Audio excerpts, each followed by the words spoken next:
one's asking why. The world keeps spinning, no one seems to care. Lost in the noise, a silent prayer. Does anyone out there even hear the cry? I'm just a voice in the wind, but I'll keep on screaming, 'cause someone's missing. I won't stop dreaming.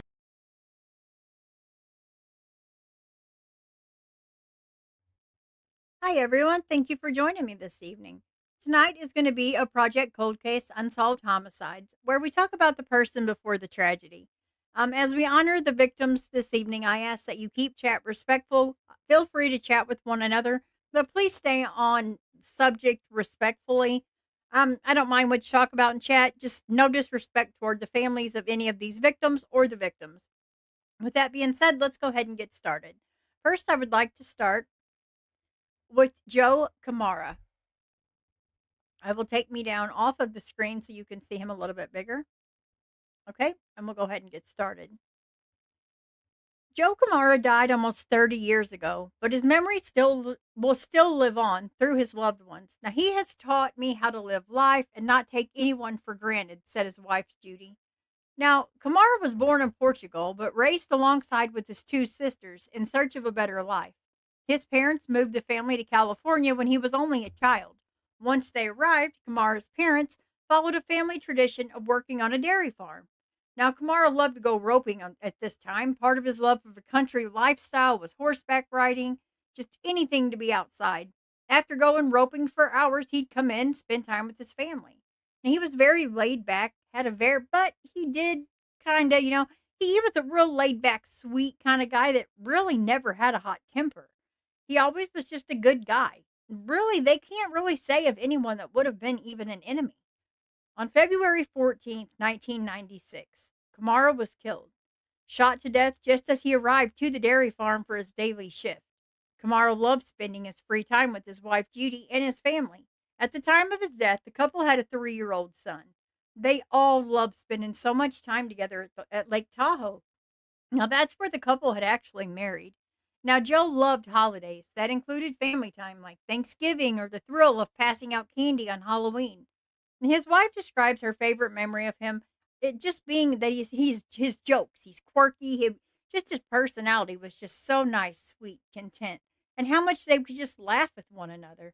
He had a very contagious laugh. She states he would tell a joke and no one could stop themselves from laughing along with him. Now, Kamara loved taking care of animals. He loved his dogs, his horses, even the pigeons he once raised. He was just full of love, full of life. She says she couldn't even tell you anyone that didn't like him. Until this day, Judy thinks about her late husband with such sadness, saying it still feels like it all just happened yesterday. August 10th is his birthday, and his wife states that even on that day, she's always going to think of Joe, but no more that day than every other day. All she can think about is her late husband, Joe. When asked what has affected her the most after his sudden passing, she says almost 3 decades later, I have a hard time going to bed. I think it's because he isn't there next to me. Now, there's a $50,000 reward, and this is being offered by the governor of California, but has never led to an arrest. That's a little worrisome. So please contact the California governor's office or Citizens Against Homicide for information that rewards eligibility. Now, if you have any information on the unsolved murder of Joe Kamara, please contact the Fresno County Sheriff's Office at 559-600-3111. My goodness, what a heartbreaking story. That's terrible. Just out on a dairy farm, just typical day. Horrible. Next, we're going to talk about Valencia Reynolds. Now, Valencia Reynolds was 3 years old, sitting on the floor in front of the TV watching General Hospital when she first told her mom she wanted to be a nurse. Through grade school, high school, Reynolds would still say she wanted to save lives or at least be able to help people through difficult times. At 21 years old, she was only a few years away from having her dream job. Reynolds was in a nursing school while working nights as a cashier to support her growing family. Now, she had made a home in the Castle Point neighborhood of St. Louis, Missouri, where she was raising her 18-month-old son. Now, Valencia was due to give birth to her second child, a little girl, any day. Now, layettes and toys were already set out for them. A swing set had already been installed in the backyard so the kids could play anywhere together. But in the early morning of May 16th, 1992, Valencia Reynolds was found murdered in her home on her bedroom floor. Having been stabbed more than 25 times, her unborn child did not survive this attack. Her young son was found in the next room, safe but scared. Now, her mom, Cosette Ford, remembers Valencia as a devoted friend and daughter. If she thought that I was looking sad, she'd come over and say, "What's wrong, Mom?" She was grown, 20-something-year-old, still calling me Mom or Mommy, she recalled. Now, Valencia was full of life. She went to singing and dancing lessons as a kid. She loved to bop and sing along to the Temptations and Sam Cooke. One of Ford's favorite memories of her daughter is in just in from a couple weeks before her death. She had asked Ford to come along to Taco Bell, her favorite restaurant, on the way, and they sang "My Girl" all the way there. Now, Valencia had a sweet disposition ever since she was young. She was eager to share everything she had and put her life on hold to help anyone who was struggling. Valencia's mother said she always was rooting for the underdog and doing her best to lift them. Aw. Even when she had her own problems, someone else's problems came first. Even when she had first learned to talk, she would always say, "See you later. God bless you." Now, nobody taught her that. Her mom states that she just knew it. Valencia was also known for being selfless, perhaps to a fault. She's very loving, very trusting. I think that's what led to her death, says her mother. Police believe the murderer may have had a key to her house. Her mother to this day has really strong suspicions about who killed her. But police ruled out all the suspects and the case still remains cold. For a while, Ford ran an organization for bereaved parents, Away with Words, VPR, in honor of her daughter. Now, that mission was to offer the community support for those in isolation that just comes from losing a child. That nonprofit was active for 30 years, helping families in their community. She was a good mom, said Ford. She loved her kids. She's just a good mom. Valencia was going to name the baby after her own mother. After the murder, Ford had Valencia and her baby buried together. Anyone with information concerning the homicide of Valencia Reynolds or anything that contributes to the death of her unborn baby, we ask that you call the St. Louis County Police Department at 314-615-5400. That is very, very sad. That's heartbreaking. That's terrible. It doesn't get any better, guys. Just trigger warning. They don't get any easier. But they need spoken about. We can't just not talk about it because no one wants to hear it. These people matter. They matter today. They mattered then. We just can't just forget them because they're gone. This is Rico McGowan. In 2007, Rico McGowan watched his favorite college football team, the LSU Tigers, at a national championship. Now, Rico, a Louisiana native, loved the team and dreamed of playing defense for him. He spent most of his weekends watching college football or playing LSU or NCAA Football 12 on PlayStation. His sister Rakia still remembers, I'm sorry if I said that wrong, Rakilia, sorry. His sister Rakilia McGrowan still remembers his custom purple and yellow LSU shoes. Now, those shoes were stolen on June 7th, 2012. That's the night Rico was murdered by two masked men in Bagulsa, Louisiana. He was only 24 years old.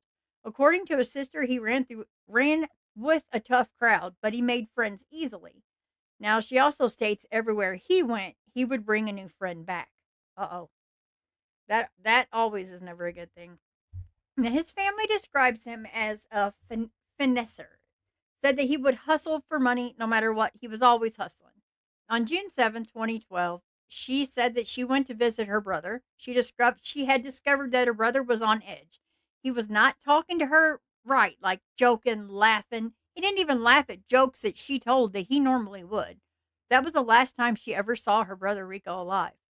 Now, early in the morning of June 8th, 2012, Rico was in his apartment in the Sunset Acres apartment complex. Now, she lived in that same complex. Someone texted her and said, "Hey, I think your brother's been shot." According to Raquelio, a witness told the police that two masked men entered the apartment where Rico was and shot him. After receiving that text, she called 911 immediately. She still remembers that feeling of holding her two young children and discovering that her brother's life had been taken away from their whole family that at this point will never be the same. Police never received any leads, and 13 years later, case is still unsolved. Now, Louisiana has some of the highest crime rates in the state. In 2012, the year Rico was murdered, the city's murder rate was 32.53 per 100,000. Now, Rico was one of five siblings. He left behind an older brother, his younger sister, and two younger brothers. Now, Rico has four other siblings. Rico and his four other siblings had moved to Angie, Louisiana, when Rico was in his late teens. He played varsity football in his high school and dreamed, like I said, of becoming an NFL player, anything with sports. According to his sister, his teachers would let him get away with just about anything in school because he was so good at playing sports. His inspiration, the person he wanted to be like, was his uncle Kenneth Owens. His uncle Kenneth describes Rico as a good and humble young man. Rico was more of a son than a nephew to this uncle.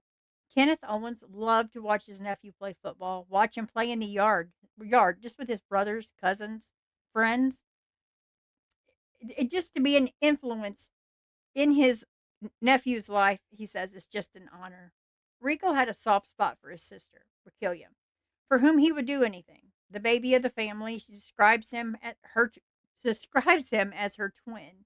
Despite them being years apart, Rico was extremely protective of his mom and his sister, and if anyone would dare to harm them, he wouldn't hesitate to set it straight. Now, Rico's older brother always referred to him as his big younger brother. Now, after his death, the Rico's family spent several years meeting up on his birthdays to celebrate his life, and others in the community, they had all gotten together, and they have also been forgotten.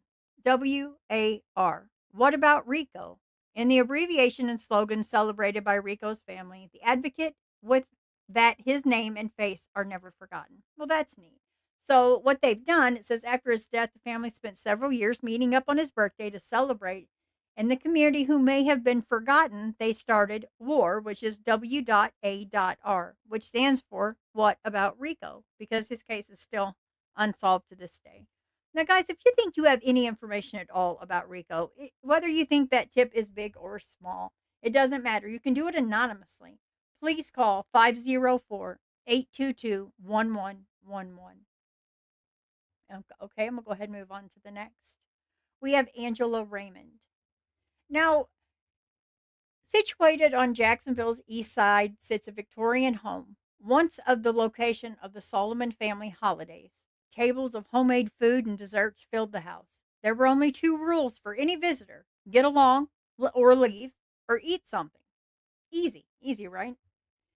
Well, Angela Carol Solomon Raymond, a mother of four and the only girl out of seven brothers, had long, dark brown hair and was around 5 foot tall with green eyes. She was a firecracker with a goofy personality, noticeable instantly upon her arrival. Her time at the Victorian home was spent just playing, playfully trying to get under her brother's skin, aggravating her brothers, just, doing what kids do, aggravating each other and just living. Sounds of laughter grew faint in that home over 2 decades ago, after Angela was found strangled to death behind their flea market in Jacksonville, Florida. Now, she was only 38 at the time, and her murder, to this day, has never been solved. Angela grew up in Jacksonville in a family of hard workers. Her parents both were originally from Coffee County, Georgia, and her family's history in Coffee County dates all the way back to the 1600s. Angela's father was a welder who started a new life for his family in Florida with just $5 in his pocket and one tank of gas. Now, Angela's mother had all eight of her children at the age of 20 by the age of 21. So she had 8 kids by the age of 21 years old. She raised Angela to be tough, outspoken, and fearless. She came with TNT in her. She could pack a punch, her oldest son Charles said. She was outgoing, always busy, always doing stuff. When we would go places, I never really worried about her. She could hold her own. Angela attended high school in 1970 as a lover of southern and soft rock. In high school, she fell into the wrong crowd, as we all do at some point, and soon found that she had gotten herself in a little trouble. Bad influences, typical teenage rebellion, eventually led to a crippling addiction to hard narcotics. That's terrible. This is horrible. She had her first child, Charles, at 17, followed by Mary, Brian, and Lori. Angela dropped off. She dropped out of high school, but eventually she did go back and she did get her GED, which she always treasured. That is one of her main treasured possessions was that GED. Now, Angela loved her children dearly. Although drugs was in a huge part of her life, it was an ongoing struggle in her entire life after that. Like after high school, she always wanted what was best for her kids, but she protected them, made sure they were fed, clean. She always protected them from harm. It's herself that everyone was concerned with, that she wasn't taking care of her. Now, Angela had a natural talent for roller skating and could often be spotted with a Pepsi or a Mr. Goodbar candy bar. She was known to make people around her smile, laugh, taught her oldest son, Charles, to always stand up for himself. Angela's struggles with drugs made it difficult for her to maintain custody of her kids.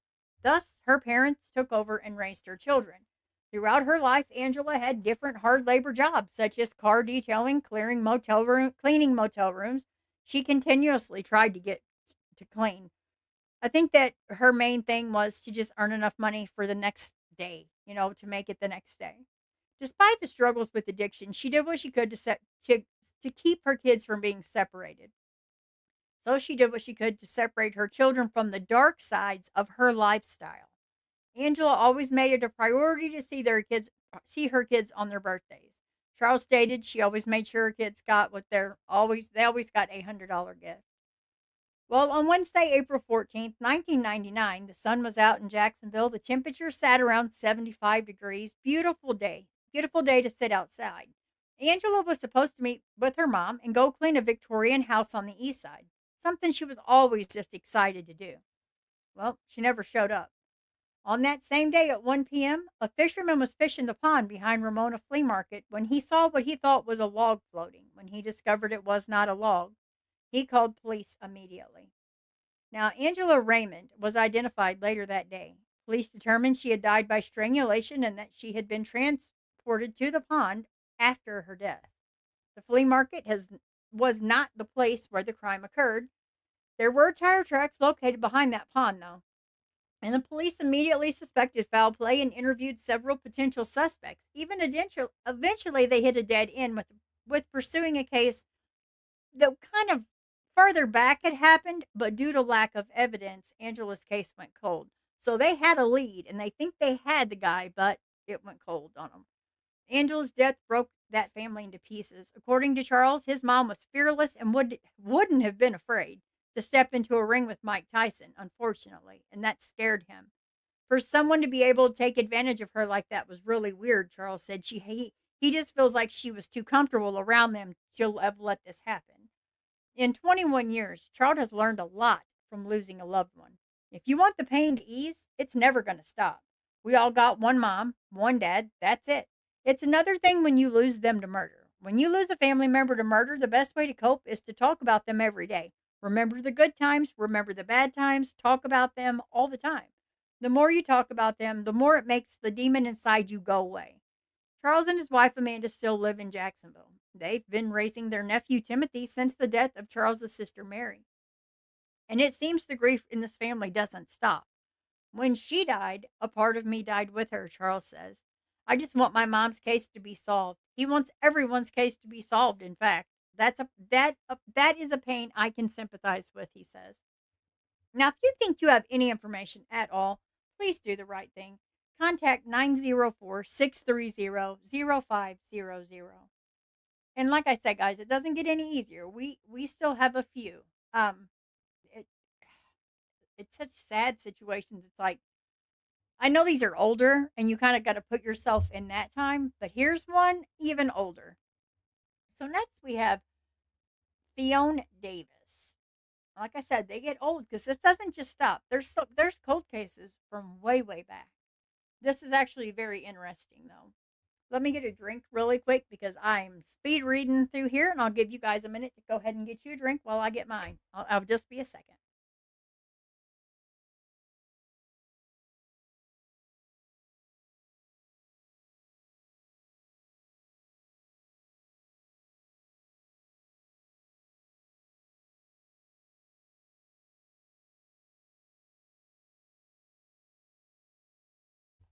All right, thank you.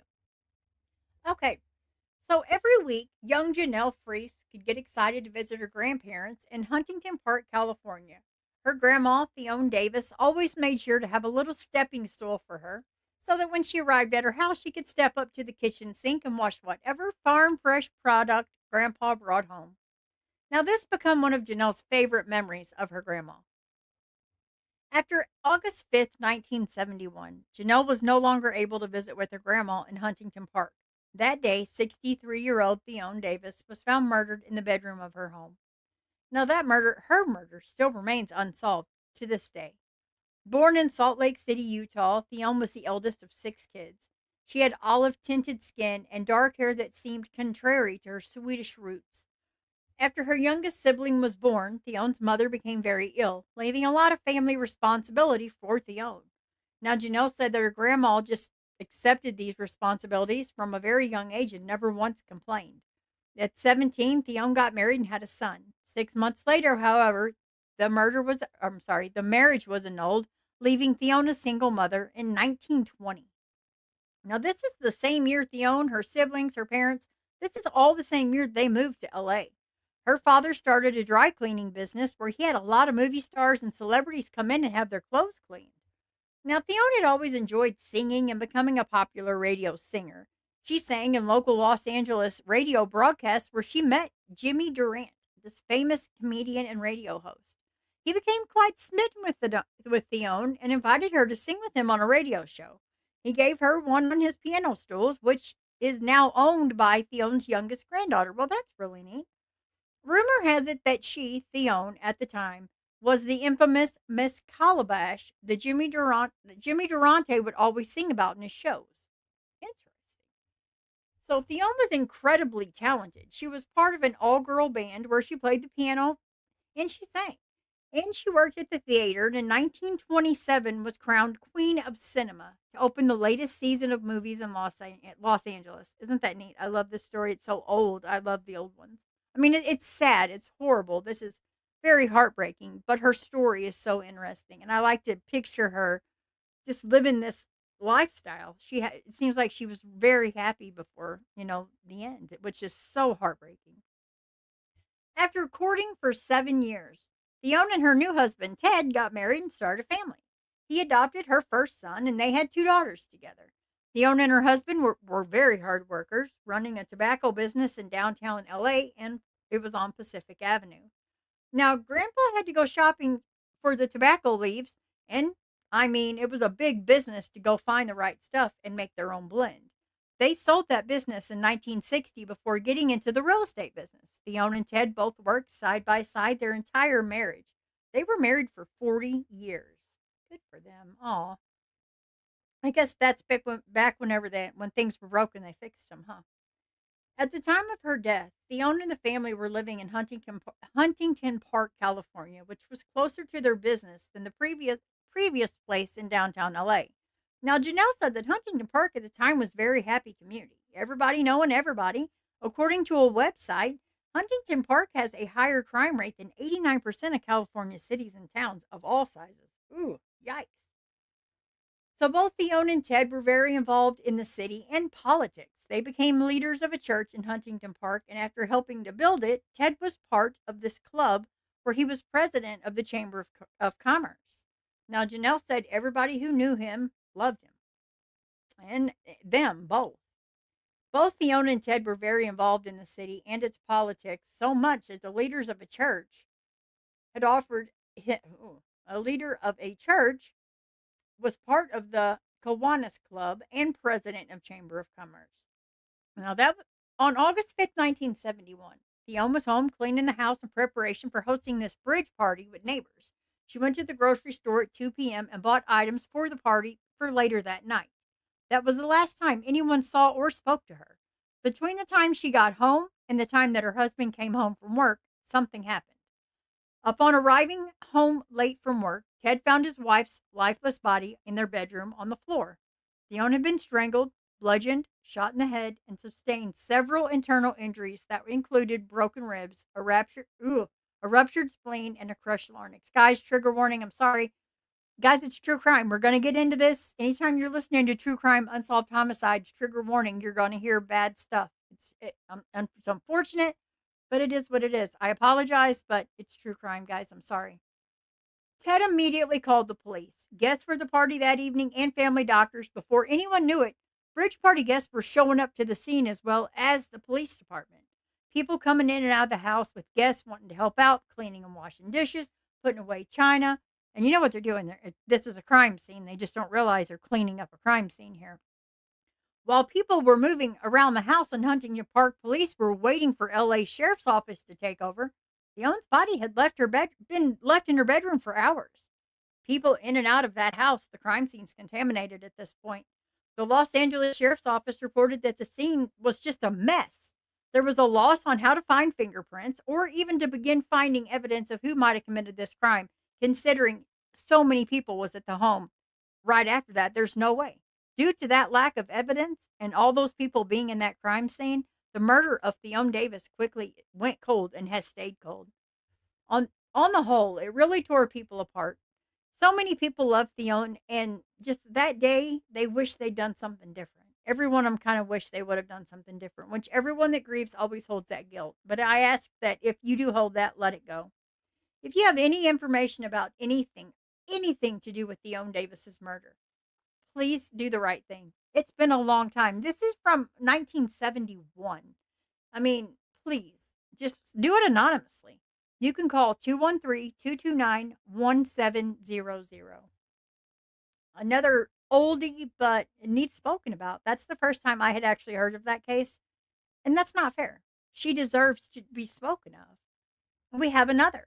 This is Linda Allemong, unsolved homicide victim, November 22nd, 1975, from Long Beach, California. And I do realize there's a lot of California ones here, but I just kind of pick their new submissions and I go through each day and see if I've missed any. So that's why we're kind of in different locations, because I don't just go in order. I kind of go through and pick out each ones, and then I'll come back through again the next time for new submissions. So let's go ahead and get started with Linda. Linda was a young adult full of hope. She's always looking for a new adventure, always chasing the next journey. She was unapologetically herself and lived for her own ideas. Good for her. When alone, I can smile. Being lonely is better than being fake, she would say. All she wanted was happiness. That all ended. She was murdered in 1975 at only 25 years old. Her body was found decomposed in an oil field. The murder has never been solved. Linda lived most of her life in Long Beach, California, but she was known for her wanderlust and never stayed anywhere for long. She was whirled into this Zionist of the late 60s and pursued excitement wherever she could find it. At age 17, she married Donald O'Connor soon after meeting him at a party. She had returned from the Vietnam War. They moved to Colorado together. Happily, she was unhappily there. So happy she had been married, she was unhappily there, and her husband knew it. So he bought her a ticket to LA and told her, go. If you want to go, go. Donald said that when, she did come back home that day, when he got home that day, she left. She was gone. Donald, however, ended up following her. However, she was pregnant after all. Their daughter, Shannon Miller, was born soon after. Donald took custody. Afterward, Linda lived as a wanderer. She would come back to Long Beach whenever she wished, but she wouldn't stay long. She would have, come and leave unannounced and disappear for months without end with no word to anyone. Now, just because I say that, that doesn't mean I want you to judge her. I'm just giving you what's in this that I'm reading about her. That doesn't mean anything. We're about to figure out that she's not a bad person. She just had a little struggle here. Afterward, Linda lived as a wanderer. She would come back into Long Beach whenever she wished, but she wouldn't stay long. She would leave unannounced and disappear for months without a word to anyone. She was only 25. She was not ready for kids. Shannon said she was only a few years old when her mom died. I'm sure she would have grown out of it. If she hadn't, Dad would have taken care of us either way. Good. Sounds like that they were blessed with a wonderful father. Now, in March of 1975, Linda married a man named Luis Flores. No one around Linda seemed to know who Flores was. By September, she was married again, this time to a man named Harvey Walters, She and Walters married in Las Vegas, but no license has ever been discovered. Therefore, it's most likely not legally binding.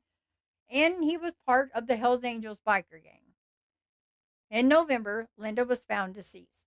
Her clothes had been pulled up to her neck with her dress covering her face. She died from blunt force trauma to the head with a large concrete slab.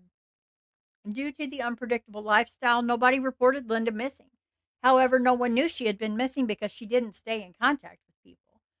She was found several weeks after that murder by a high school student looking for lizards. Oh, God love them. Her body was decomposed to the point that they couldn't immediately identify her. The police didn't conduct a thorough investigation due to lack of information. And they have since lost the files for the case as well as the murder weapon. Shannon Miller never had a chance to know her mom. She was raised by her father and stepmother, who happened to be a close friend of Linda while growing up. Shannon grew up near her maternal grandmother, who was raising Linda's two sons. Shannon's half brothers. Shannon always thought that her stepmother and stepfather would always be true blood relatives, and her brothers down the street were simply friends in the neighborhood. Little did she know, she didn't realize that was her brother. Then Shannon learned the truth. She learned about her mother's story while visiting her paternal grandmother. However, most people turned around on her and tight-lipped when speaking about her mom, and Shannon learned to stop talking about it. In recent years, Shannon has had a renewed interest in the death of her mom. Despite never truly knowing her, it's still her mom. In recent years, Shannon has had a renewed interest in the death, and she can't let it go. Despite encouraging initial contact with the Long Beach Police Department, the investigation didn't seem to move forward at all. They openly discussed with Shannon that the evidence was no longer available due to the age of the case, whether it was destroyed, misplaced, thrown out, stolen, decayed beyond use. There was nothing more the detectives could use at this point. Well, the death of Linda was a tragedy. It's still a tragedy today. The perpetrators still haven't been brought they haven't been brought to justice, and Shannon wished that she knew her mother better, but all of that gone. Throughout most of her life, she wishes that she just had her mom there with her. After having her own kids, she can now understand how hard it is, but she'll never understand how she could give them up. If you have any information on the unsolved murder of Linda Allemong, please call the Long Beach Police Department at 562-570-7244. All right, we'll move right along. Arthur Bill Hulley. Oh, look, doesn't he look like a fun guy? He seems like a joker. What do you guys think? I think he kind of looks like a joker. So Arthur William Huller Jr. was born January 24th, 1947. As a child, Bill, as he was called, lived in Baltimore, Maryland with his mom and dad and his older sister Joan. Now their home flourished with nature, and young Bill relished in his building forts with his friends, running around with his pup, fishing with his dad in a nearby stream. Sounds like paradise to me. William remembers him as the happiest little kid, a 3-year-old boy who just wanted to smile and play. Joan Williams prefers to just remember her brother with happy memories, not how he died. So when Holly was young, his parents separated. He and his sister moved with their mom down to a quiet and friendly neighborhood in St. Petersburg, Florida. Growing up, the two siblings remained very close despite the 7-year age gap. Williams vividly recalls how much they loved to pull pranks on each other. Well, when Holly graduated from high school, he joined the Army. Williams herself was an Army wife and with a growing family of her own, but the two kept in touch as much as they could. When he returned home to St. Petersburg, the place he once lived had just undergone a huge transformation, like property value decreasing, crime increasing. The neighborhood was just experiencing a ton of changes. Holly eventually made the decision to move in with his mom because of her age. She needed assistance, but he often refused to leave her home. Holly and his mother got along well, and their neighbors, and still enjoyed fishing as much. The mom and him both enjoyed fishing, no matter what. Williams came to visit when she could. The siblings enjoyed going on walks around the neighborhood every evening, getting some fresh air and just talking to one another. One evening in early October 1990, Holly was taking his usual walk when he was shot by an unidentified male. There was only one witness who heard this gunshot and saw a man running away from the scene. Now, this witness then called 911. Holly was rushed to the hospital and put on life support, but when he passed, it was 3 days later, October 6th, 1990. Everything completely changed for Williams after her brother's murder. She became the sole caretaker of their mom, moving into her home, trying to make things as easy as possible while grieving this loss. But something she was not expecting was just how many lives he had touched. At the funeral, a woman had approached Williams and said that Holy and a small group of men from his church, all skilled in different areas of handiwork, had been helping out members of the community with home improvements. Carpentry was Holman's main line of work. So he was also a deacon of a central Christian church. And they go and help homeless by building little help the homeless communities make be little shelters. How amazing is that? All in his name. That's very nice. That's honorable. Today, Williams is part of a group of her own church called Grief Share. They help families who have lost a loved one by giving them a place to talk, share stories, receive advice. For her, connecting with people has really helped her on her journey to heal. And I'm going to read that again. The name of that is called Grief Share. So if you're struggling with grief and you feel that grief has taken over your life, please look into this group called Grief Share. If you have any information about Arthur Holy, please, I ask you to do the right thing. Do the right thing and just send that tip in. You can do it anonymously, guys. It's 727-893-7780. And of course, we know Crime Stoppers is 1-800-873-TIPS, which is 8477. I know it's been these are deep. These are very sad. They're horrible, but at the same time, they can't just be forgotten. We can't forget them. So let's go on to Vera. If I can find Vera, I just had her up here. There she is. Those who knew Vera remember her exceptional beauty and class, but to her 5 kids, she was that so much more. She was trying to get someone to laugh, sharing her love for music, or making a home cooked meal. Vera had an enormous heart. She did not deserve what happened to her, says her sister, or her daughter, Tamika. On March 3rd, 1987, 37-year-old Vera Sullivan was reported missing. She was last seen getting off the bus in Jacksonville, Florida, on her way home from work, but she never made it to her home. On that north side, 19 days later, on March 22nd, her body was discovered rolled up in a carpet, discarded in a wooded area on Brown Park near Moncrief Road. The circumstances of her death still remain a mystery. Now, Vera grew up in a lively home in Jacksonville, Florida. She was one of 13 children and was known for always remaining loving, just solemnly arguing with her siblings, but joking around, starting just nonsense. Her daughter Tamika recalls hearing stories of her mom and aunt swapping clothes and shoes. They were very close. Even at 17, Vera got married to her very first husband, a military man. Together, they were deployed for a stretch in the Pacific, living on a military lived in a military base in Hawaii and Japan. They shared 4 children together, but they did divorce in the 70s. She returned to Jacksonville and worked many years as a mature, I don't know if I can say this right, Madre of the Seminole Club. I don't know what that is, but I don't really want to get into that because it's probably a social. Yep, it's an older social club for men and the 7th oldest of its type in the county. Okay, that's kind of what I thought. Okay, she was a respectable woman. She had a good life, though it was rough at times. Okay.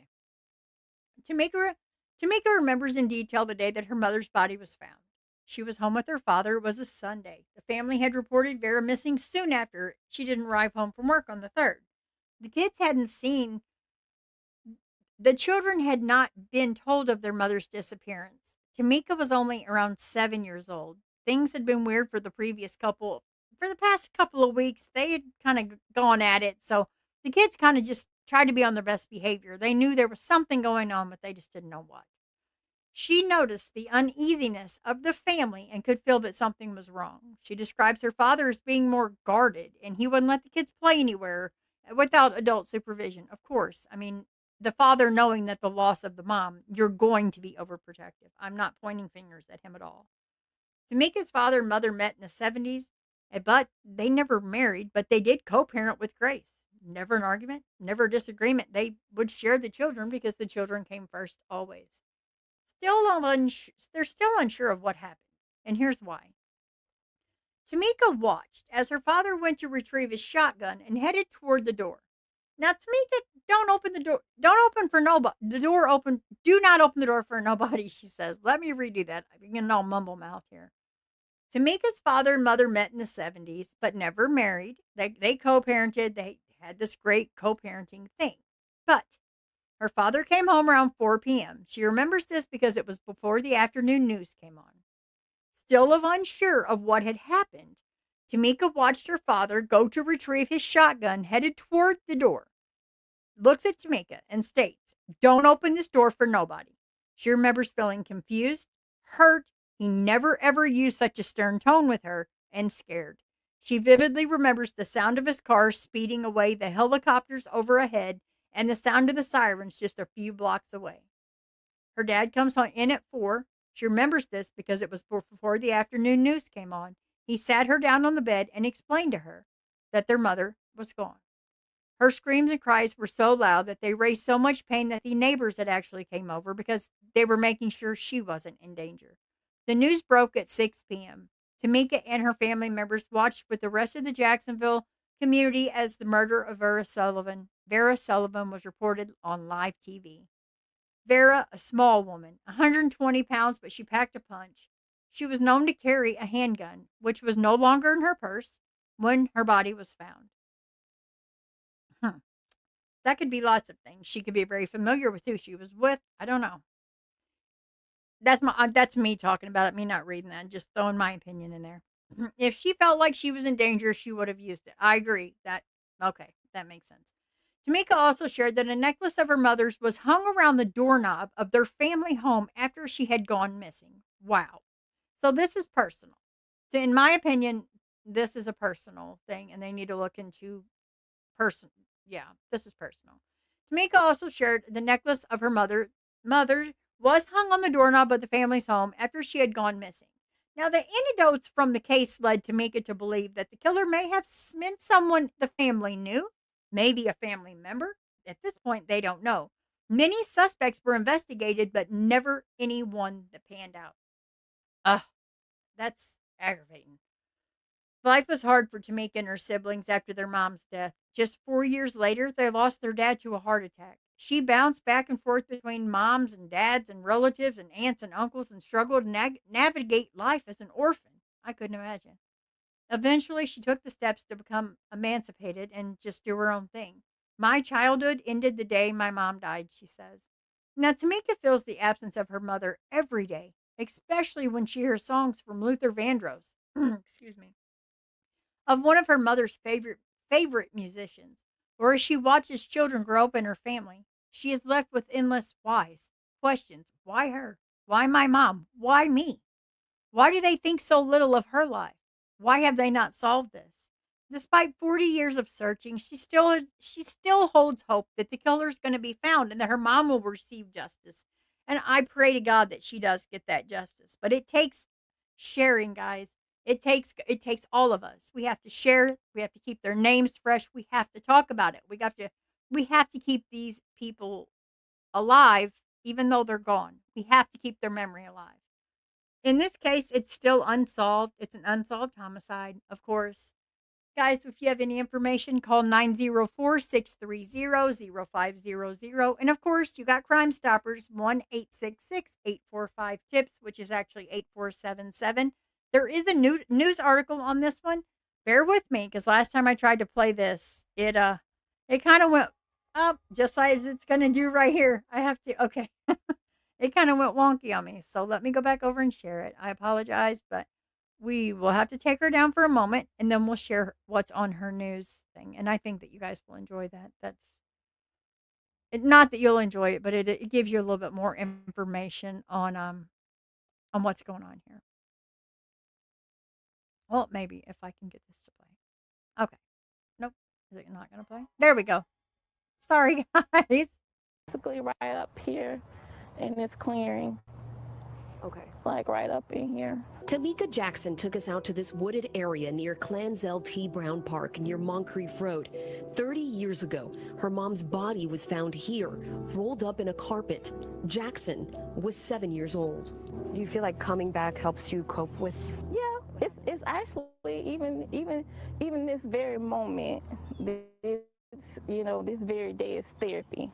During our interview, Jackson would get quiet as she remembered all the things her mom didn't get to see. Let me celebrate my mom's birthday with her. I don't get that. We don't get that. My siblings don't get that. The busy mom took the bus every day from her apartment just behind Clansell Park to the historic Seminole Club in downtown, where she was maitre d'. On March 3rd, 1987, she never made it. 3 weeks later, Jackson's older brother found his mom's body in the area known as a popular shortcut. We believe it was blunt force trauma, but there were some other indications that there might have been some more trauma. But of course, she was in advanced stages of decomp. These are photos of what the scene looked like in 1987. Action News Jack's Sky Vision drone shows us just how much it's changed in 30 years. We had looked at several suspects over the course of time. None of them really panned out to be anything that we could put charges on. Police released this sketch of a man they were looking to question. Last month, the case was featured on Project Cold Case.org and its Facebook page. The exposure generated a tip related to this sketch. Someone revisited the case, looked at that sketch, and thought maybe there might be a connection. Police are vetting that tip right now. Sergeant Dan Jansen also tells me they're reprocessing some evidence, but they still need your help. Jackson knows someone watching has answers. Did she suffer? Was it quick? Those are the things that keep me up at night. Was it quick, or did you torture her? I need answers. I want to know. She tells me she'll never lose hope that her mom's case will someday get solved.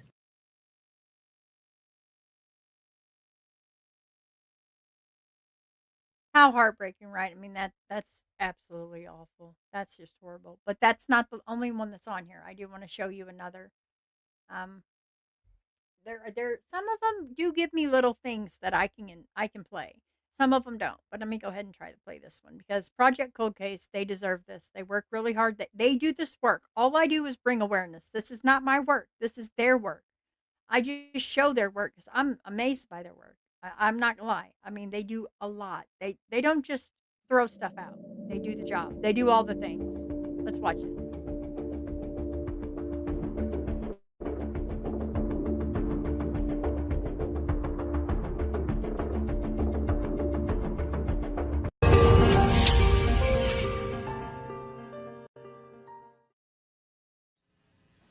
Hey, good morning, everybody. Thanks for joining us. You recognize the face next to me by now. Lorena Inclan, Action News Jax, who you sure recognize from the news regularly, but also I think this is now, what, the third time? Yeah, I think this is the third time. Yeah. Yeah.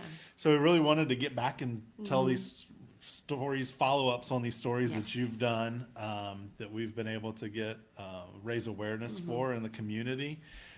This week we're going to talk a little bit about Vera Sullivan. Which was the third case actually as well that we did. It was the third case that we did. When we started this partnership. And we'll get into the details about it, but you and I, we were trying to figure out which case to do, and without even realizing it, we both kind of came together at the same time, like, what about Vera Sullivan's case? Right. And it just so happens that the case is hitting 32 years, like as we speak. Vera Sullivan went missing in early March 32 years ago, and her body was discovered on March 22nd, 32 years ago. So it seems fitting that this be the case that we talk about, and try to, again, raise some awareness and bring some answers. To give you a little background on the case, what we're going to do is we're going to replay Lorena's segment from Action News Jax, which was back in It was in 2017. 2017, December of 2017. So take a look at this, and then we get back, we'll talk more details about it.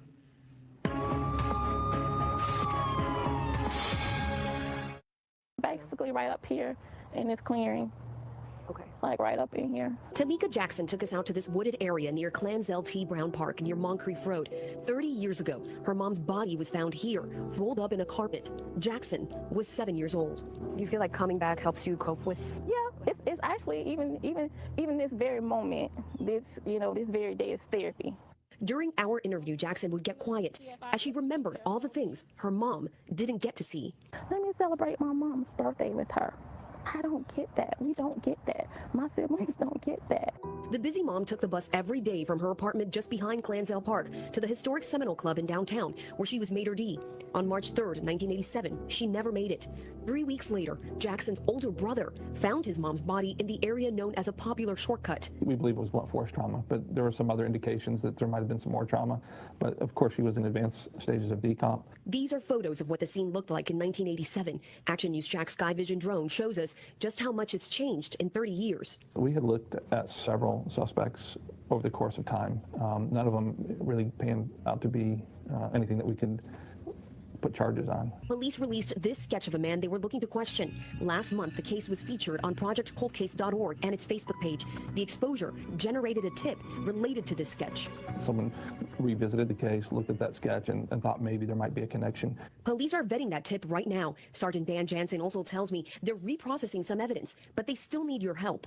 Jackson knows someone watching has answers. Did she suffer? Was it quick? Those are the things that keep me up at night. Was it quick? Or did you torture her? You know, I need answers. I want to know. She tells me she'll never lose hope that her mom's case will someday get solved. Come clean. You'll feel much better about it. You can sleep better at night with a clear conscience. Nobody deserves that. Nobody deserves that. All right. I mean, let's talk about it. Yeah, You that were- was that case. I was telling Ryan right before we went live. I remembered how strong Tamika was to go to the scene where her mom was found in a rolled up carpet in the woods. And she was telling me there, as you heard, that it actually helps her cope, you know, and it's almost therapeutic for her to go out there. And she was, what, 7 years old when it happened? Yeah.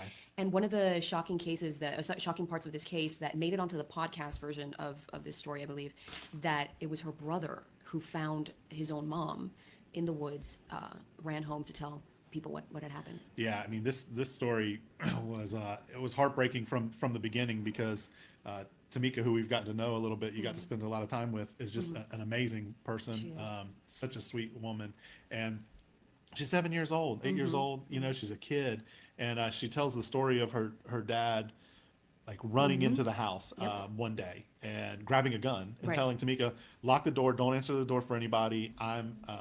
I'll be back. And she says, what's going on? And he says, don't worry about it. I'll be back. He had just found out that she was found in a panic. And you imagine his mindset, you know, and it had been, what, like 3 weeks? Yeah, it had been 3 weeks. So, so Vera Sullivan's 37 years old. She's a maitre d' at the Seminole Club in downtown Jacksonville, which is, you know, was a historic club. I mean, I've never had the opportunity to go there, but I've heard stories about a lot of wealthy people would go and hang out there. Yeah, and have lunch. And she was well known and well liked. You know, her boss, she basically March 3rd, she goes to work or is on her way to work. When she doesn't show up for work, the boss is like, that's not like her. She was a hardworking woman. And when she said she was going to do something or be somewhere, she was there. She just disappears, vanishes. Right. So 3 weeks go by, and we were able to find this newspaper clipping. It drives me crazy. The Times-Union doesn't archive any of their newspaper clippings, but so this is the Tampa Bay Times picked this up. Body found after sister's dream. So the article states that Vera's sister had a dream about her body being in a field somewhere, and so Vera's sister and Vera's 15-year-old son go out searching fields near the house, and they're the ones who find her. They're the ones that find her. After people were searching, I mean, law enforcement was involved trying to find her, but it's her own family who says, you know what, I'm going to go out and search for my family member. And that is incredible because a lot of family members, we've seen a lot of missing persons cases where family members go out to search, and I've never heard of a case where the actual family member finds. It was I'm sure very, very traumatic for Vera's son and sister. I mean, it just, she was wrapped, according to Sergeant Jansen in the segment with you, bad decomposition of the body. She'd been wrapped up there for a while. It made it hard to identify and then collect evidence. I had written down here some notes, you know, kind of where it was. She was last seen at a bus stop at 36th Street and Moncrief Road. And then her body was discovered near Moncrief and Gulfair, and you went to We did, and to paint that picture for you guys, you saw it in the story, but that's, if you're familiar with Jacksonville's north side, that's right near Clansdale T. Brown Park. There is a basketball court there. You know, a lot of kids go over there and play nowadays, and there is a shortcut behind that park, and it's very well known in that community even back then that people would cut through that wooded area. I think it was called the Cut. The Cut, yeah. And so they would cut through there to get to the bus stop and continue on, and saves a lot of time. Instead of having to walk all the way around, Right. because there were some apartments there. Were those her apartments? Or Those were, I believe, they were called the Palm Terrace apartments back then. I think they have changed Yeah. the name has changed, but she lived near there. Near Yeah, there, yeah, exactly. And it was she just would a walk. shortcut. Yeah. And it was nothing more than a shortcut that she did all the time, and so to the did bus stop. a lot of other people. Exactly. After her body is discovered, the sheriff's office released a composite sketch of a person they wanted to talk to. Right. This is it right there. Yeah, they basically, some witnesses came forward and said this man might have been in the area or around that area in or around the time that she either disappeared or was, discovered. May have information. Yeah, may have information. To our knowledge, they never identified who that was or spoke to him.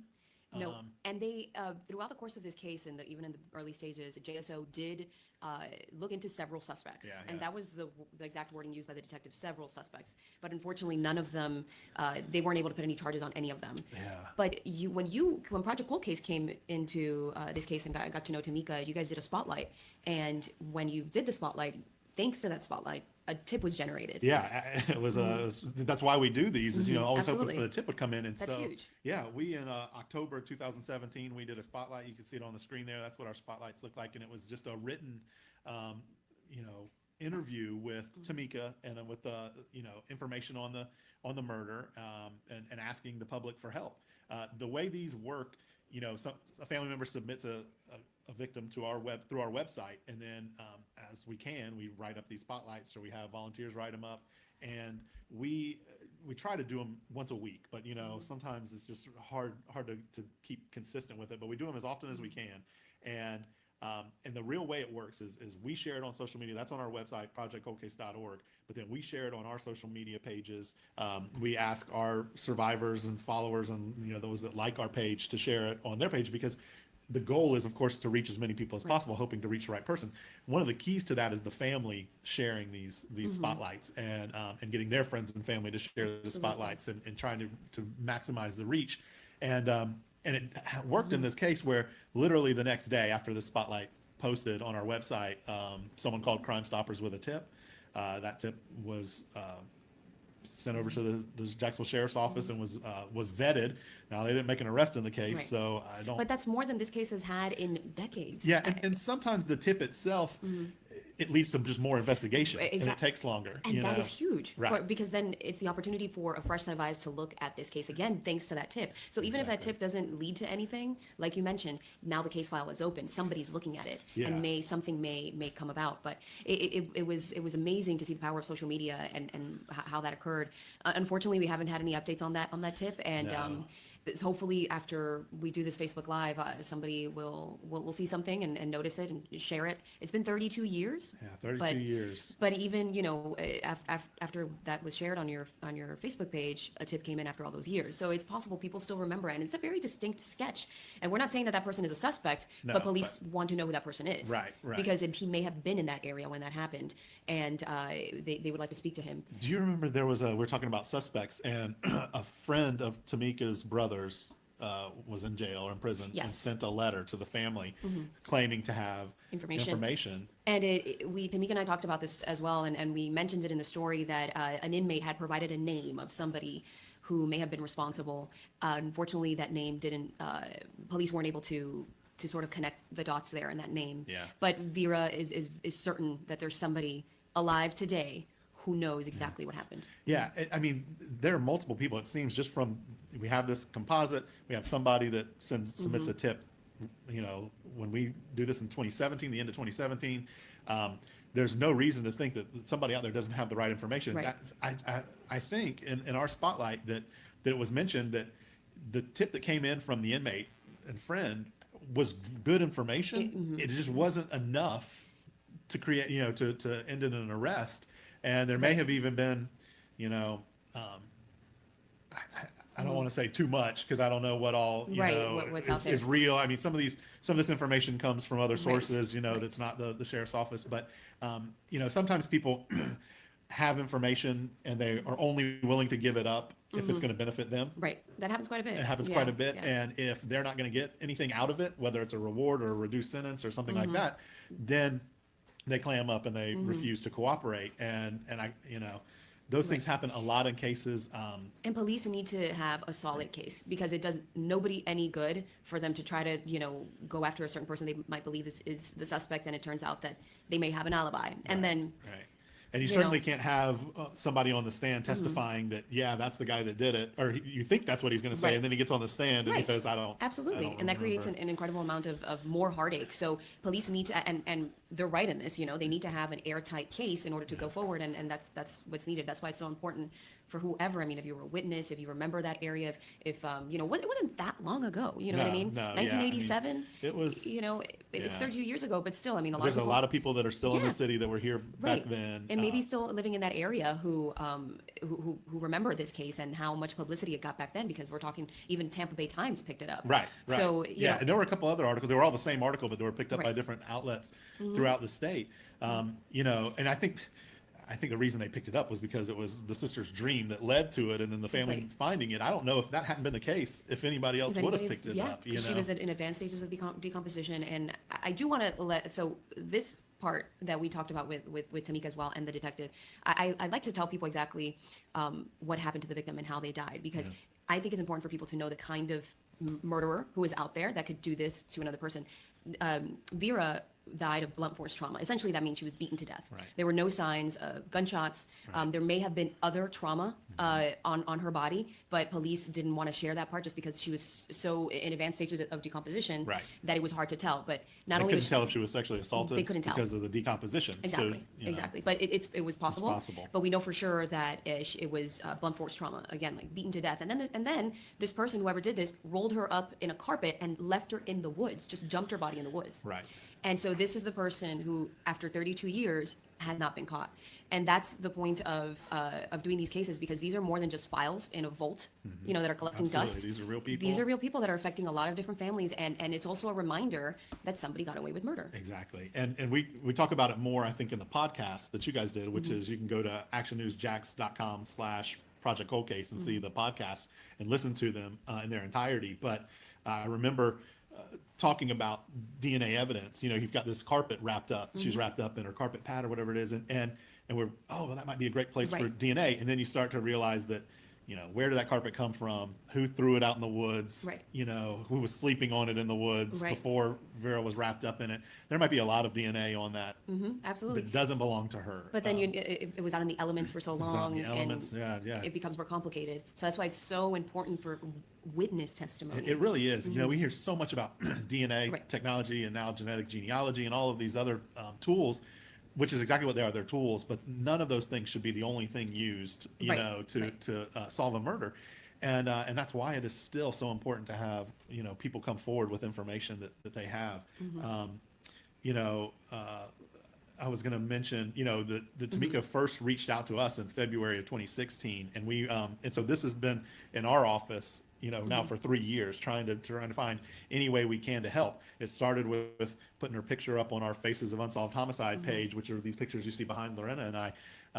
And then it went to the Spotlight, and then it went to our Action News Jax partnership, and it had a podcast. And then we also, that same year, December 2017, we did a billboard campaign, and we put up these billboards all across the city from December, January, February, and March. And we didn't want to just have one victim, because there's so many. Right. It was hard to choose one. So what we wanted to do was we wanted people to see a grouping of victims that hopefully they could relate to, maybe look like somebody they know or a Right. friend or family, and then direct them back to our website where they could view and submit information on cases or submit cases. And Vera Sullivan was one of the victims that we had on that billboard, which we know generated tips in some of the other cases that were featured on there. Again, those tips come in, they add a great deal to the investigation. It's not always enough, to bring resolution and an arrest, but every bit of information is one step Right, closer absolutely. to that. Ryan, what do you think if we talk about Tamika's life changed after that Yeah. day. Yeah. Because she essentially became an orphan because her father, a few years later, also died. I think she was 11 at the time. She was 11 when her dad Both died. her parents Both were her dead. She had siblings, but her siblings were from a previous relationship that her mother had. And so after her mother dies, her siblings go live with other family because it's just her and her dad now, and her dad is Right. not the same father to her siblings. And then at 11, he dies. And, you know, if you, I was I can't even 31 imagine. when my dad was killed, which is way too young to lose a parent. Mm-hmm, But we see it, you know, all the time, people losing parents at young ages. But can you imagine being 7 Orphaned and at- then yeah. 11 and not having a parent? You know, somewhere in her support system, you know, I hope there was somebody there, Yeah. you know, that helped her out, because to view her, to meet with her and talk to her today, I mean, she's an amazing, She strong really woman, is. She and really you is. wouldn't, you know, you wouldn't know that she had to go through those trials as a young child. Yeah, she really did. You know, obviously, I know that she thinks about her mom every day. Yeah. But speaking with her, I can tell that she tried her best to try to overcome it and become a productive member of society, which she is. She is, And I really enjoyed speaking with her because I could just I can't imagine everything that she went through, and still she had such poise Yeah. and remembered so many details, and really is just she's a woman who wants justice for her mom. And she talks about in your story, you know, the things that her mom didn't get to see. Right. You know, She didn't get to see her get married. See her get married. Yeah. She has children. Tamika has Right. children. You know, and they've never able to meet their grandmother. You know, or grandfather. You know, on that side, it's heartbreaking and it's sad. The ripple effect that The long goes, term, yeah. I mean, Tamika's doing so good. I'm sure that there are days where she just you know breaks down. As I'm sure it and- happens to you as well. Yeah. Yeah, absolutely. And but to see the strength that she has, to see what she's been able to accomplish. I mean, I remember when she first reached out, she didn't have a picture of her mom available, and we so sad we to me, kept yeah, you know yeah. hey, can we get a picture? Can you find can you find somebody in the family that has a picture? She eventually got was able to provide us a picture, and it just, when you're 7, your responsibility is not to be collecting all the Oh, photos right. of your mother, Exactly. you know, that Exactly. everyone in the family has. I think, you know, for the interview that she provided for the spotlight on our website, she was emancipated at 16 years old, which means she's an adult at that point. There is nobody that is making decisions for her legally. She Right. doesn't need anybody to make Right. decisions for her legally. And that's, I mean, you know, not a situation that a 16-year-old should have to be in. It's you know? completely unfair and just tragic that somebody robbed her of the opportunity to grow up with a mom, you know, and to have her mom present in milestones in her life. And that's why, honestly, I think this is so important to talk about. And these are very difficult details to talk about, but they're important for people to know. People need to know that this happened and it's still going on in our community, and we need people to step up. Yeah, and nobody's been held accountable. One of the suspects that was looked at in this case, and I don't know, you know, how his name came up or whatever. There obviously wasn't enough information to prove that he killed Vera, but one of the suspects is in prison for killing someone else Right, at a later time. So that tells you how important it is. If that was the man that killed Vera Sullivan, Right. that next murder could have been stopped. Exactly. That's the importance of this. I mean, if these people could do this once, there's no stopping them in doing it again. In fact, I would say that if they believe they got away with it once, they could get away with it again. You know, and this is probably the mindset of a lot of people out there who are capable of doing this kind of thing. Yeah. So we need to be able to stop that. You know, we're talking about bad people doing very bad things, and why would they not think they could do it Right. again? Or, you know, if they can get away with it once, you know, then they can keep going. You know, we have, like I said, we have Vera's case in our on our Faces of Unsolved Homicide page. We have it in our database as well. Just, you know, for people out there watching, database.projectcoldcase.org. We have 15,000 cases in that database now, from around the country, but Not the just bulk of them, Jacksonville, yeah. from Florida, over 5,000 of them in Florida alone, and right around 1,500 in Jacksonville. But that's one of the things, you know, one of the tools we like to use so that maybe somebody that's not watching this or lives out of town can find that database and search. Maybe they have information on Vera Sullivan, and you know, sometimes you may not know the victim's name, but we want them to be able to search by year, by location, Right. you know, by date range, just in case. Any attempt that we can get to Right. get somebody to call us with or to go forward with information. You know, typically we don't ask them to come forward to us. I mean, we Right. prefer you call. In this case, if you have information on Vera Sullivan's 1987 murder, call the Jacksonville Sheriff's Office at 904-630-0500, or Crime Stoppers, which you can remain anonymous and be eligible for a reward, and that's 866-845-TIPS.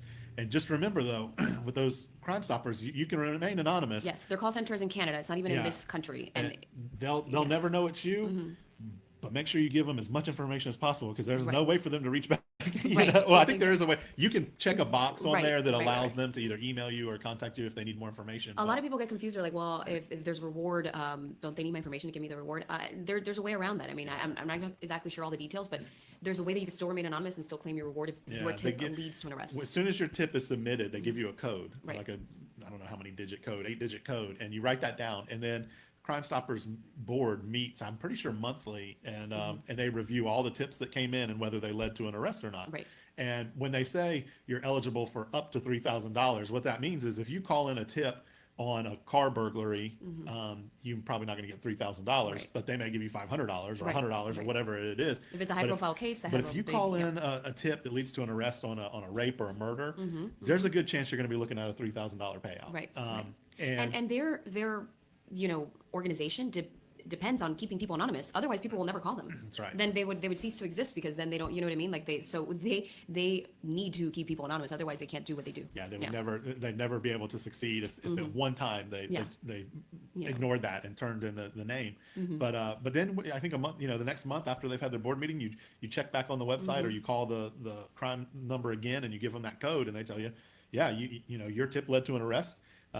Go to X bank, and there's been an account set up. Here's the account information. You just go make the withdrawal, and that's your money. They never ask you at the bank for your ID. You just, that's it. And it could obviously get a bad person off the street. So I certainly hope that people will. That we'll believe it. I mean, there are a lot of rumors out there, a lot of people with misinformation, but it really is anonymous, and hopefully people will use it. I wanted to know, did we have any questions yet or any comments?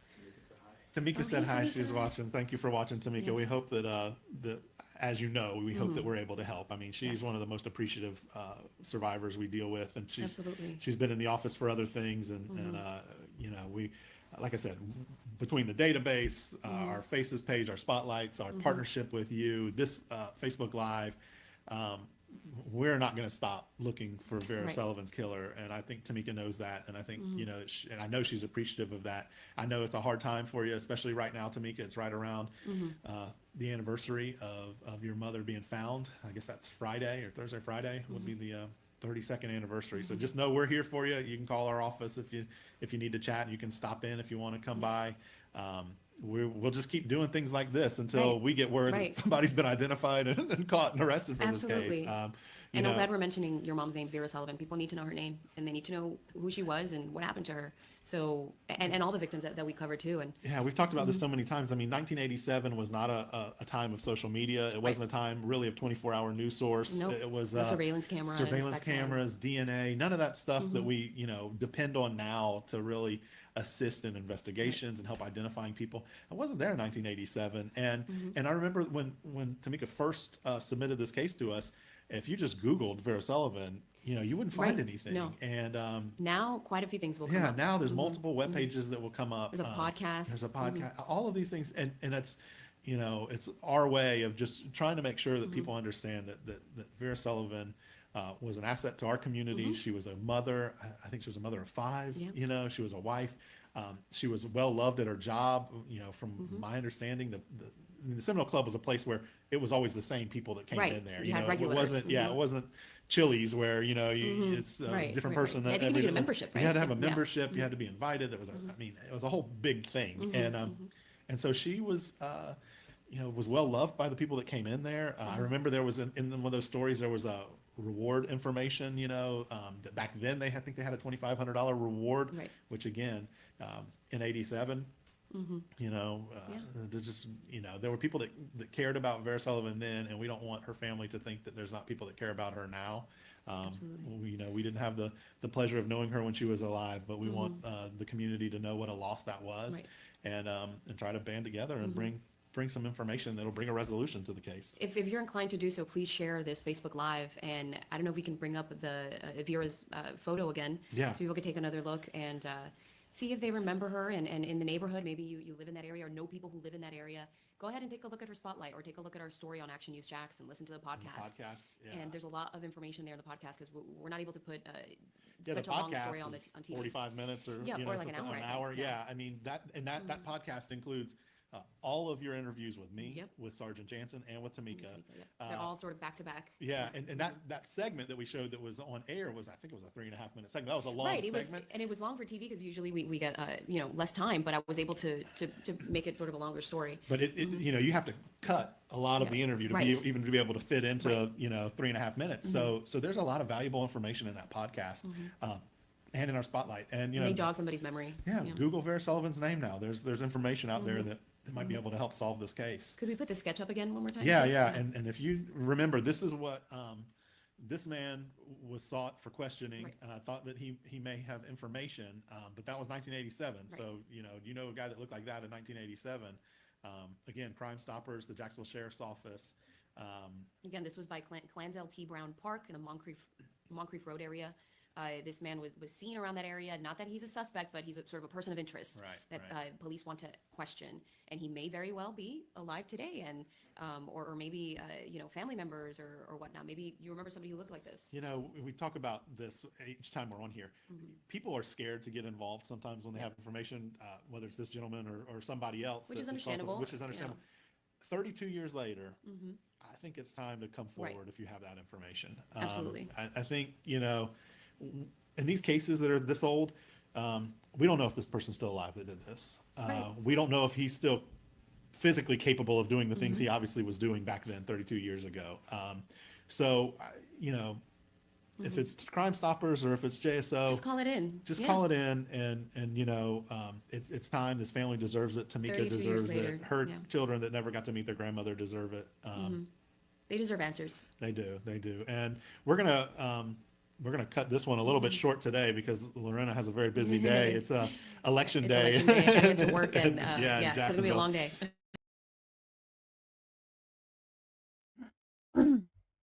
Okay, guys, I just wanted you to see that because they do so much work, but we're not done. I think I have 2 left to read to you guys, but I do want to show, and I usually do this in the beginning, and I'm slacking, imagine that. But I do want to go through their intro. Guys, they put so much work in this, and this is heartfelt. These are real families holding real urns. This is not a joke. So please, as you watch this, know that, every bit of this family, every bit of it, they're feeling all of this pain. It's terrible.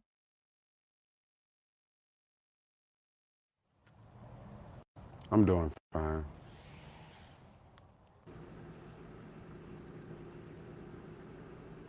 I'm doing fine.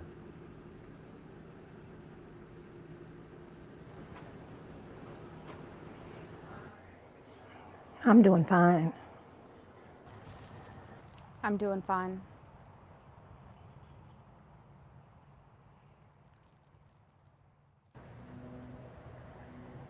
I'm doing fine. I'm doing fine.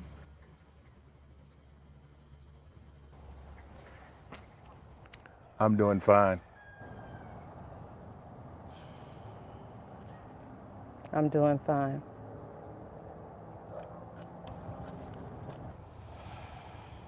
I'm doing fine. I'm doing fine.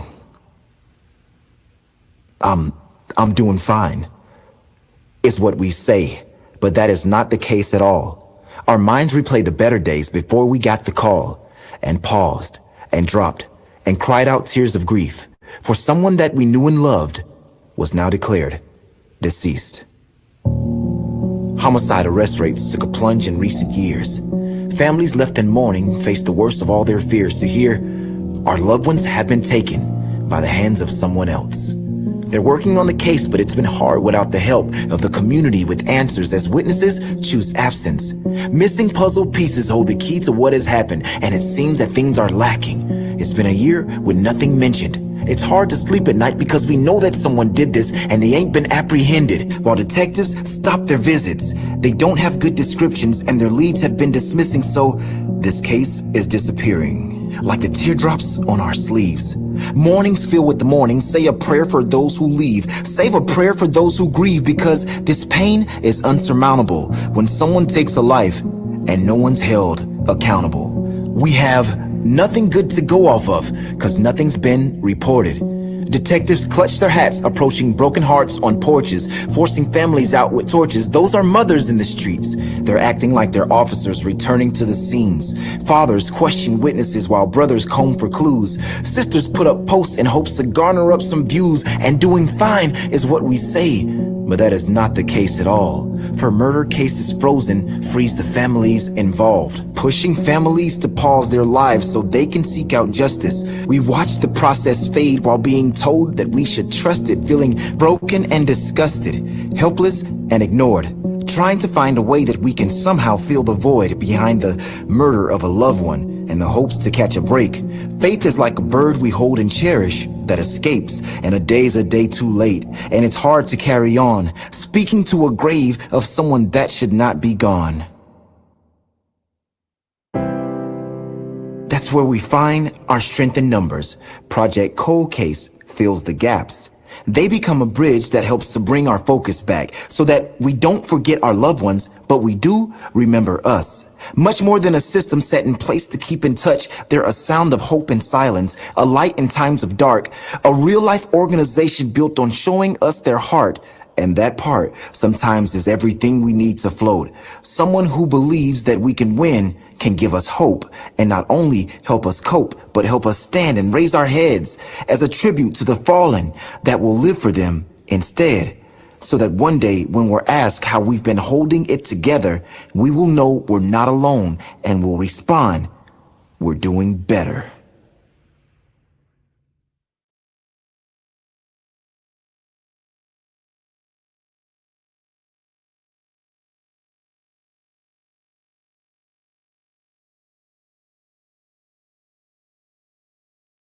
Wasn't that amazing? I just think they did so good with that. So let me go ahead and I don't want to keep you guys on here too long. I've already had you on here an hour and 21 minutes. So we're going to finish up with our last one. I did have two, but I'll go ahead and finish that other one since I did carry on this a little bit longer than I wanted to. Now, this one is Tina. Now, Tina McQuaig. Tina Marie McQuaig was a 27-year-old wife and mom when she went missing after leaving her job at Shands Hospital in Jacksonville, Florida on March 15th of 2000. Her car was found a few days later in a Walmart parking lot. On December 26, 2002, a survey crew found human remains in the woods near Cecil Field. DNA later confirmed the remains were McQuaig, and the medical examiner ruled her death a homicide. Tina's case has been featured on America's Most Wanted and Investigation Discovery show Disappeared. For 15 years, Tina's family has sought answers, and a killer has been walked free amongst us as a killer running around. There's still no answers. Who knows how many others he has heard? Let's help spread the word in hopes that someone somewhere will see this and do the right thing. Tina and her family deserve answers and justice. If you have any information regarding Tina's case, please call the Jacksonville Sheriff's Office at 904-630-0500. To remain anonymous and possibly be eligible for that reward, please call Crime Stoppers 1-866-845-8477 or 866-845-TIPS. Now, they do have a news article and they do have a map. I do want to play the news article, and what I will do is I will play this news article and then I will go ahead and I'll say goodbye and stuff, and just let you guys know that there are people out there to help. If you have a missing loved one, you can submit your loved one on this site, and I have sent to several families that have had missing loved ones for a year, whether it be foul play suspected. They do all the work, guys. They help you. They're compassionate. What are you waiting on? That being said, let me go ahead and try to play this.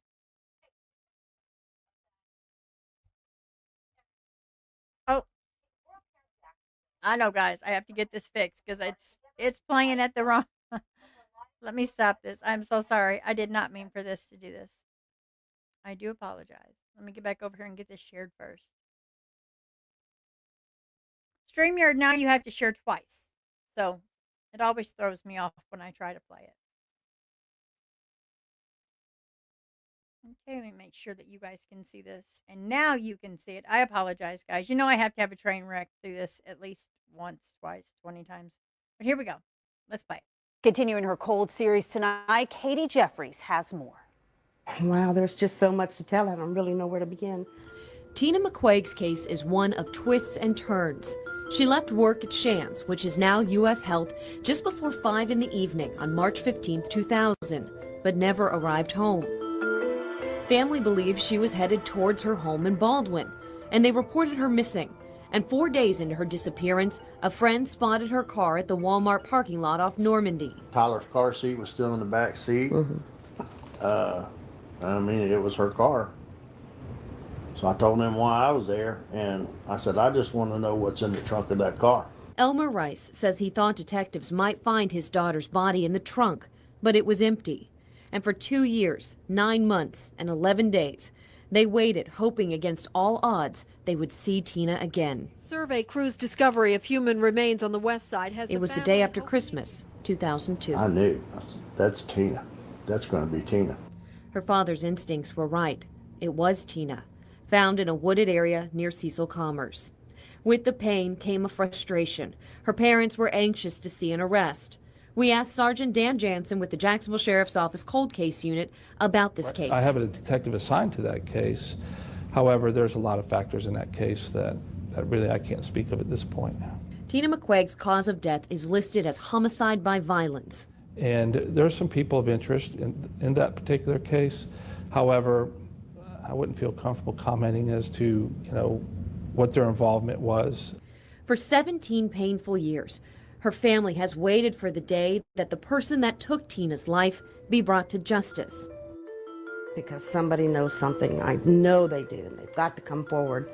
It's been too long. Tina needs justice. We need an answer. There is no statute of limitations for murder, so even the smallest piece of information could crack a cold case. If you know anything, please contact the Jacksonville Sheriff's Office or Crime Stoppers at 1-866-845-TIPS.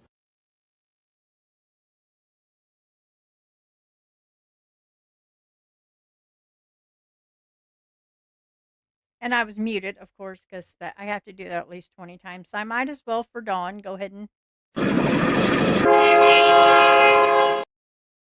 I tell you, we have to have one train wreck a night, but at least we got good information out. We got lots of these victims' names out, their faces out there. But here's where I need your help. I need your help because I need your help sharing. If you don't want to like and you don't want to subscribe, that's okay. That's okay. But if you would just share so that maybe one of these victims, all of these victims, you never know. One share could be the one. You could be that share. So that's all I ask from you. Please just share. If you would like and subscribe, it would be great. It would help me get more faces out, but the sharing is what's most important to me. With that being said, guys, God bless you. I hope you have a wonderful rest of your night. I hope you sleep well. Stay blessed. Stay humble. God bless you. Stay safe. Bye-bye. In a world that turns too fast, some are lost, left in the past. But we won't let silence win. We'll speak their names again. Voices rising through the dark. Every story leaves a mark. We are the ones who won't forget. The fight for truth is not done yet. We shine the light, we raise the call. For the missing, the broken, we stand tall. For justice, for healing, for every tear, we carry their name.